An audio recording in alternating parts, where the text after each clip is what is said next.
Ini hari Jumat. 4 amalan yang menjadi sangat istimewa di hari Jumat. Pertama adalah bersalawat kepada Nabi Muhammad SAW.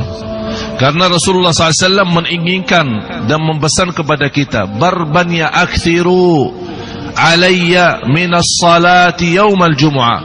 Berbanyalah salawat kepadaku di hari Jumat. Jadi ini hari Jumat, jadi kita boleh tinggalkan seluruh zikir, hanya fokus salawat tidak salah. Karena Rasul memang minta kita bersalawat kepada beliau di hari Jumat ini. Jadi saya mohon sepanjang hari di dalam perjalanan di mana kita berada, tolong bawa salawat kepada Nabi Muhammad SAW. Baki Sayyiduna, tidak baki Sayyiduna boleh. Mau panjang, mau pendek boleh, intinya bersalawat kepada Nabi Muhammad SAW. Dua, jangan lupa membaca suratul Kahfi. Al-Kahfi, suratul Kahfi 110 ayat. Kalau kita merasa sekaligus, apalagi yang belum biasa merasa keberatan, panjang juga ya. Tapi begini saja, boleh dibagi. Maksudnya dibagi apa? Misal habis kita punya acara ini ya, sebelum pulang baca 1 halaman. Nanti sebelum Jumat baca 2 halaman. Selepas Jumat baca 2 halaman. Begitu salat selesai asar, selesaikan sisa suratul Kahfi. Sudah selesai. Jadi suratul Kahfi tidak harus menutupi sekaligus, bisa dibagi. Jadi mohon maaf Bapak Ibu, jangan lupa membaca suratul Kahfi. Kalau anda belum bisa membaca, ada sebagian belum bisa baca, boleh simak murattal atau lewat HP suratul Kahfi. Orang yang menyimak Al-Quran sama pahalanya dengan yang membaca Al-Quran. Al-Qari'u wal mustami'u ajruhu mas.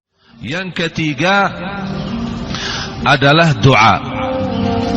Bapak Ibu, ada 1 jam di hari Jumat. Barang siapa yang berdoa di 1 jam itu, di doanya tidak akan ditolak. Doanya tidak akan ditolak. Rasulullah sallallahu alaihi wasallam bersabda di hadis yang sahih, sa'atun akhiru sa'atin min naharil jumu'ati la yuwafiquha 'abdun muslimun illa istujibalah.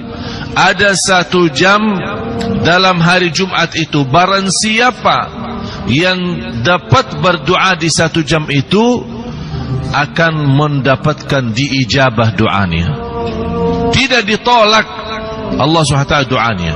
Ulama memiliki berbeda pemahaman terhadap 1 jam itu. Yang mana dimaksud 1 jam? Dari kumpulan bermacam riwayat hadis, 1 jam yang paling kuat untuk diterima doanya adalah 1 jam yang terakhir sore hari.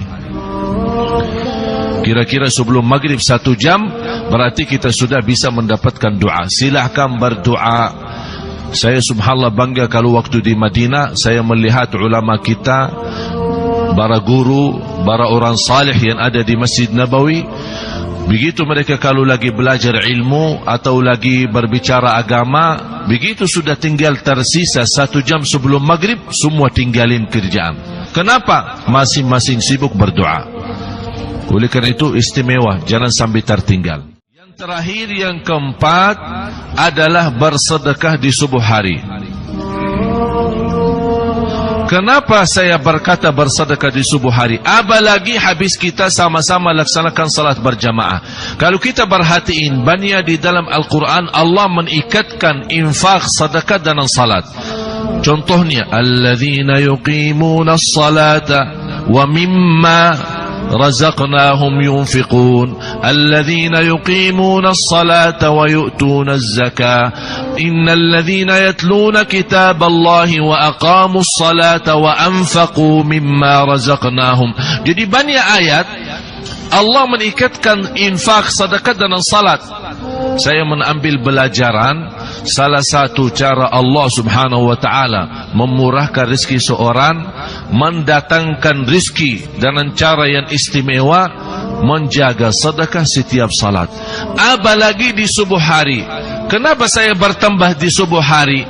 Karena memang selepas subuh ada 2 malaikat berdoa. Allahumma a'ti munfiqan khalafa wa'ti mumsikan talafa. 2 malaikat berdoa. Satu mendoakan baik bagi orang yang berinfak di subuh hari. Ya Allah, lipatkan ganda, gantikan yang dia sedekahin berlipat ganda. Yang kedua adalah malaikat mendoakan orang-orang yang kikir di subuh hari, yang pelit di subuh hari, tidak mau bersedekah di subuh hari. Dia berdoa, ya Allah jangan berkahi hartanya. Na'udzubillah. Berarti jemaah sekalian, kalau kita tidak mampu itu namanya uzur. Tapi kalau kita mampu tapi tidak membiasakan diri bersedekah di subuh hari, jangan sampai kena doa malaikat itu. Oleh karena itu kita malah berharap doa malaikat yang mendoakan, ya Allah gantikan dan lipatkan ganda apa yang dia telah infakkan dan sedekah.